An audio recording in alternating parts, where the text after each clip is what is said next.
atikelaki lingomba epa nani epa Saint-Pierre epa Saint-Pierre nata ya lelo yo eza nango mosika te ser nanga eza Petelo aza mutu akala te apene akufi na 67 so compare tant Pierre akufaki na tango Linus aye kovana na kiti na ye wana Linus atikela ba Clément ba Saint Clément eza nango mosika te et puis ndenge oyo ba université na ta wana pour te dire la vérité tango Jésus-Christ abotami komba université kutu ba Paul déjà ba docteur ba université déjà développé na Alexandre en Égypte na Timbuktu na Mali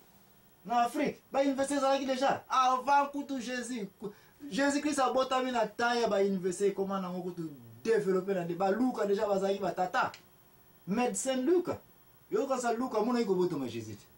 nazaki na docteur donc quand on parle des universités c'est pour vous dire que ba historien tant batala makambo ba Saint Petelo oyo ngana yo quand tozo komona ke Vatican oyo Saint-Siège oyo tant Saint Petelo akufa ki eza tamula eza na tamula ite même cimetière à Saint Petelo et comme il est bien développé ba tuka ka ba pape musuka ba yeko tonga yango ba yeko comme ça ndenge bazilika de Saint Pietro ezali na kalizaka na mabongo te na fimanda ko mukira na zamba pekaza ba catholique depuis kala balanda style ala ko kena na zamba ko vana na zamba ko tonga na ba pemena ba cimetière ti le lo ba église no ma faut ka bongo normal une bonne église ko yiko tonga église na katikati ya cité te il faut que na suka ya moa kuna tonga zwa mabele munene pourquoi parce que bana oboza ko mona baza bana bino lo ba ko sani baomba kotombola kana fimwa 20 mètres carrés na boyo ko somba lupango. Une bonne église et on n'aura jamais la cité. Une bonne église et mon aura futur fait que ne mosika na zamba cité ya mobile mo na montagne kuna boyo ko 1 km 2 km surface ma bele parce que ba no tamba ko sika na université bazo ba docteur ba ko na conseil ya sika ba ko na vision ya sika il faut to nini hôpital nana ninga kasa ba kima musika po ba lingi ba dérangement te makelele te yango non parce que encore une fois, c'est parce que les pasteurs, ya Nicoloyo, bazana vision mokote, ce sont des pasteurs qui n'ont même pas étudié, ce sont des pasteurs qualifiés pour t'envoyer na kita Saint Petelo te. Na yelisio, kita Saint Petelo qui est ba pape. Avant ozo amefoza muta mayele ya Bible ya kate. Na mayele pe ya classe. Mutu atanga classe te ko iko comparer te na mutu atanga classe ta ba université. Bagage intellectuel na vie chrétienne est clé. Et par nous souci à faiblesse, il y a Saint Petelo. Naïb Sakio. Saint Petelo à côté Molimo, très bien, mais administration zéro. Moutaïko organiser l'église, ce n'est même pas Saint Petelo. Likambo, tiens, on a moutou. Saint Petelo va dire que l'église a une formation spirituelle par Jésus, mais Saint Petelo c'est l'un des mauvais administrateurs. Il y a un article qui est constitution de l'église, le conseil de l'église va pas payer Moussou. Bah, Saint Moussou va venir quitter à Saint Petelo, va y aller comme ça là. Il y a un Saint Petelo a échoué qui comme ça l'administration de l'église proprement. Mais à ça là qui me sala n'a bien. Spirituellement, kaka. Yeah, on a payé ça quand même bien. Ouais, c'est ça le problème de l'église, comme dans Mikolo. Un pasteur a son cancer, son théâtre, maboko, c'est ça l'église. L'église, il faut d'abord spirituellement bien bâti, nabo santo. Mais l'administration, il y a un peu de pasteur. Bâti nous sous. Ba intellectuel. Ba intellectuel. Église sans intellectuel, vous ne nulle part. Ils appellent à progresser. Il y a un pasteur dans l'église pour y avoir un intellectuel. Ba monde européen ça va. Et il dit qu'on a pas l'action mais ça peut être. Et il dit que ba monde dans la vision. Oh. Ba monde dans la vision. Saint Petelo azalaki na clé ya lingomba a organiser lingomba d'une façon spirituelle. Mais l'administration de Saint Petelo azalaki so classé ma pape nous bana Saint Petelo numéro 1. Et na ba sant o ya 1929. Saint Petelo c'est un groupe de mauvais administrateurs. Atiki constitution ya église était biloko yoko tozo ba ko lobango parce que tozo bosa na été ba Saint Paul. Ba Jacques bazali na molimo nzambe bazali ko sambela neti ya ngai na yo mais bazali capable de critiquer Saint Petelo ya ko yebisa que non yo ndenge za ko diriger église yango te posa esprit ya favoritisme ozali o favoriser ka ba juif bon Saint Paul pour ne bimisa ko clairement frère ça pena si ressemble au bango za ko sambela na ya biso ya lelo za pena ndenge mo ya biso kutengo ngo leka pe malamu na ndenge nini po ya bango penza ezalaki somo na place nini yebisanga makambo nyonso ya bango ezalaki botikana yebisa te santu santu wana yo za komoi baza kosambela koleka biso quelle information bazalaki nango richesse ni information bazalaki nango makambo ayebaki yango wana bazalaki kaka borne na direction moko mutu aza riche na information il faut azala mieux préparé que mutu aza riche na information te yo so voyage na ba pays be na yebi mama ani yo no comparer que soki mutazo ba France mutazo ba Italie net nga siko na yebi Italie na yebi ba place no so na ko yebisa kayo yo zo kanisa na bato bazo kango bato ba kotango na ba papier ke ngana ba moto kokani quand on parle de yo na yebisa que soko zu métro à partir ya aéroport du Rome aucun na Vatican et que osala visa Italie to ngoko ta Italie na peso comment we go beta chobo pour bima partir ya ni na Vatican et puis on les peut quoi oye kuku na magenta et puis na magenta lobi aux Pyrénées puis on en côté France on a so comment ba tobola ba mira berlin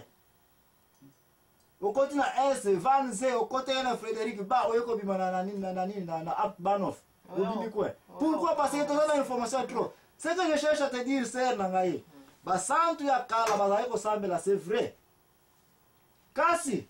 biso toza na information koleka bango po bango wana bazali pe na Bible te bazali na Bible ya Ancien Testament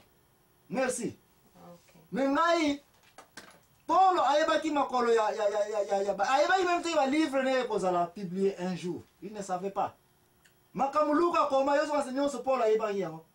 mais biso toyebi yango makambo ya Santu Petelo est-ce que ayebaki kuto makambo so ngane na yeli o Romain ba livre yoso ba livre tout temps au Romain na au Philippiens bona boye Santu Petelo atangaki kuto biloko rien mais ya sala ki Esprit Saint makambo zo koyele azako kene biso zo kosala na Esprit Saint na information na boye ba pe erreur batakala basala ki ba santu oya to zo kolobela awa na ta Jésus ba monaki ba erreur ba Abraham ba monaki ba erreur ba Moïse à partir ya mukanda ya Ancien Testament za kotanga ndenge moko pe biso na mikolo tozoma ba erreur na ba Abraham na ba santu zo benga ba porte yebisa n'importe quelle porte na ko yebisa ba erreur na et puis pour ngai na koya na mabulu wana te administration ya Santu ya Saint-Pierre comme pape numéro 1 faute na yete atanga ba classe te ezaki le plus faible administration ya ba pape ya Santu Petelo mutu soko bani likambo kozana pasi mutu alibosa inventa camion so ba laso camion ko seka mutu alibosa sala avion so tali avion ngo ya ba bere wana ko seka comparé na ba Concorde Nicolas inévitant Washington Paris ekomaki mais ba avion mikolo ya tango wana okekute ko ya na océan Atlantique oza kolandanga bato babana likawa na difficulté ko banga te ngai en tant que intellectuel en tant que chercheur naza koyebisa que administration ya Santu Petelo nalobi kiti na ye wana te nalobi administration na ye ezalaki faible asala constitution moko te juridiction moko ezalaki te comment église ekotambola e yango wana ekopanzana mais ba pape musu ba kolanda ce sont des grands ce sont des scientifiques ba savants bango nde baye kotia makambo ensemble mais maman les kamotolobeli na poko lelo ser na ngai Saint-Siège au comprendre que ezali cimetière ya nani ya Santu Petelo et comme bureau ya nani ya mutu nyonso ko remplacer kiti na ye donc pape avanda na kati ya bureau ya nani ya Saint-Pierre ya Saint-Pierre ala likolo cimetière ya nani ya Saint-Pierre alia likolo cimetière ya nani ya Saint-Pierre mais Vatican ezani eza basilica no Vatican eza eza lupango ya groupe banda ko former cité cité mo eza na balabala te eza na adresse te eza na ba imprimerie ba musée kutu ba zaki musée na ba pesa na université ya Roma wana mais soki te musée le kaka munene na kala eza Vatican centre le kaka na recherche mondiale Vatican eza ipe place scientifique ba recherche scientifique salima na Vatican okutika ko mona nulle part na monde ba invention minene ba ezaki pa na ezaki conserver pe kuna Vatican ezaka pona makamanzambe te Vatican ezaki pe centre de recherche scientifique oyo na boy na ngolo bango sinuto tokolala est-ce que oza likambo to wiko pesa bandeko mbote kuna na kisantu to oza na verset biblique ko wiko supporter sino ki na Matthieu 16 ka to tukotanga olini ko eba liste ba pape nyonso banda premier pape ti na dernier pape qui est pape Benedict pape nyonso za kotia bango na groupe kaka parce que baye ko fana na kiti ya Santu Petelo na Roma mais en réalité ba dernier pape les derniers 6 papes ce sont des papes catholiques romains mais les 260 papes y compris le Santu Petelo baza ba pape ya église générale église chrétienne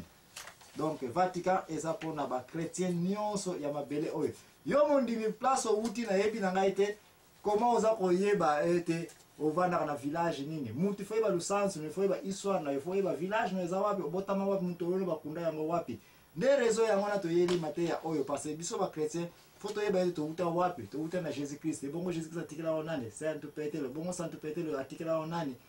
balusansu histoire oyo chrétien foyeba ezaka te kosimba ka bible ekoki te foyeba uta wapi ozali wapi ko oza kokende wapi ba église nyonso se former na mikolo oyo eza kobotamaka par ba discussion mpe kokoma million mena kala église chrétienne ezali nango kaka moko nzambe apambola bino mpona liloba oyo mama anipesa bandeko nyonso mbote kuna mbote na bino nyonso nzambe apambola bino tokutani na ntango ya